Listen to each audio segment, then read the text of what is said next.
सोचिए 5000 साल पहले एक ऐसा शहर था जिसकी इंजीनियरिंग और समझ आज के मॉडर्न शहरों को भी कड़ी टक्कर दे सकती है।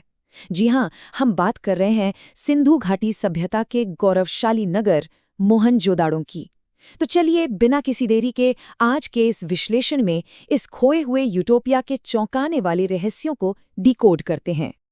अब इस सफर में आगे बढ़ने से पहले सबसे बड़ा और अजीब सवाल जो दिमाग में आता है वो ये है कि एक ऐसा समाज जिसकी आबादी 50 लाख से भी ज्यादा थी, जो इतना एडवांस्ड और साधन संपन्न था, वो बिना कोई बड़ा निशान छोड़े इतिहास के पन्नों से अचानक गायब कैसे हो गया? है ना हैरान करने वाली बात। भाग एक खोया हुआ महानगर। इस सभ्यता के लुप्त होने को समझने से पहले हमें ये देखना होगा कि सदियों तक जमीन के नीचे दबी ये चमत्कारी जगह आखिर दुनिया के सामने आई कैसे। सच कहूं तो इसकी खोज की कहानी ही किसी फिल्म के सीन से कम नहीं है। 1922 की बात है।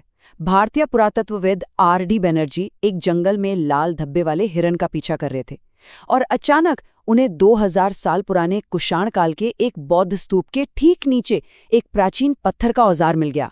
मतलब सोचिए, एक साधारण सी शिकार यात्रा ने पूरी की पूरी दबी हुई सभ्यता का दरवाजा खोल दिया। और ये कोई छोटी मोटी बस्ती नहीं थी।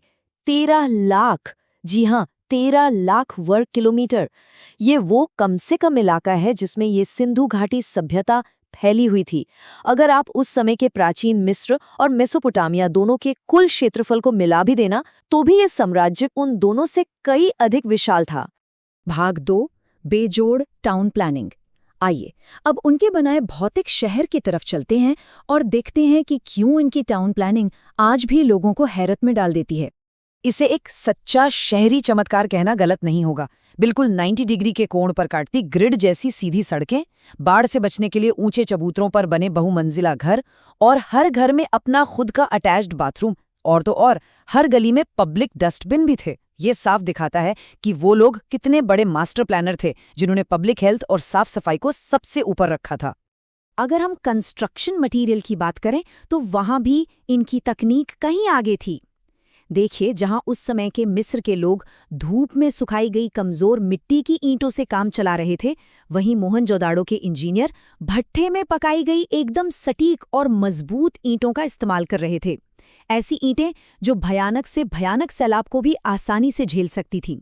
और क्या आप जानते हैं, मोहनजोदाड़ो की केवल 10% हिस्से की ही खुदाई हुई है और इतने में ही हमें 700 से ज्यादा कुएं मिल चुके हैं।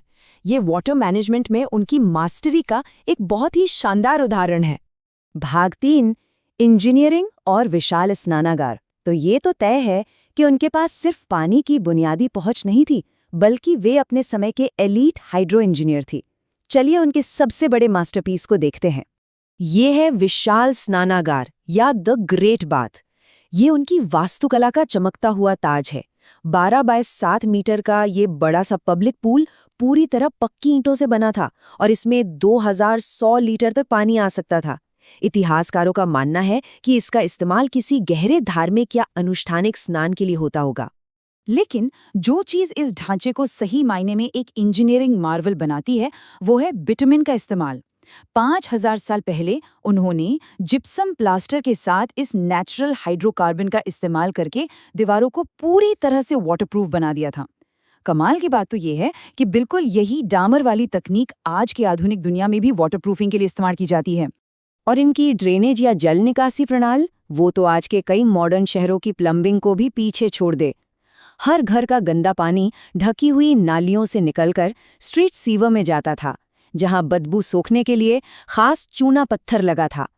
कचरे के लिए बाकायदा व्यवस्थित मैनहोल थे और अंत में छना हुआ पानी सुरक्षित तरीके से सिंधु नदी में निकाल दिया जाता था। एकदम परफेक्शन।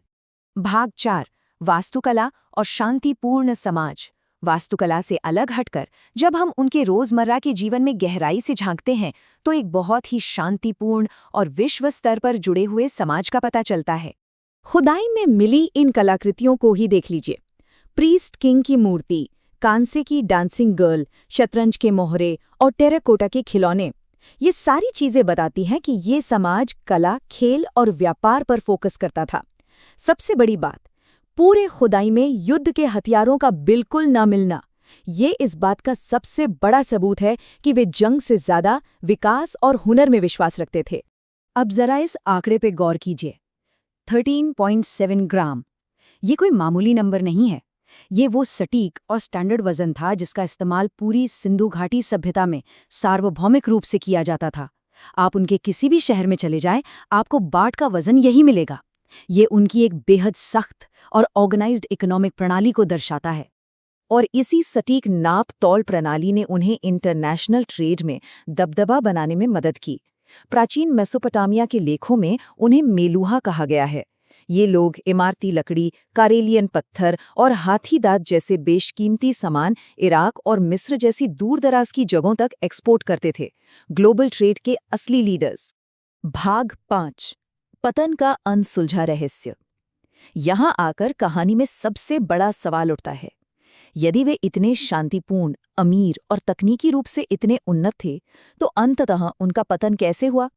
देखिए, 2600 ईसा पूर्व में अपने पीक पर पहुंचने के बाद 1900 ईसा पूर्व के आसपास इस यूटोपिया में एक बहुत ही धीमी और दर्दनाक गिरावट शुरू हुई। ये शहर रातों रात खत्म नहीं हुए थे।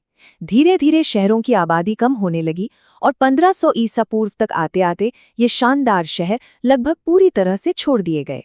दशकों तक इतिहासकार इसके लिए आर्यन इन्वेजन थ्योरी को मानते रहे कि किसी हिंसक विदेशी आक्रमण ने इन्हें खत्म कर दिया। लेकिन आधुनिक विज्ञान और रिसर्च एकदम अलग कहानी बयां करते हैं।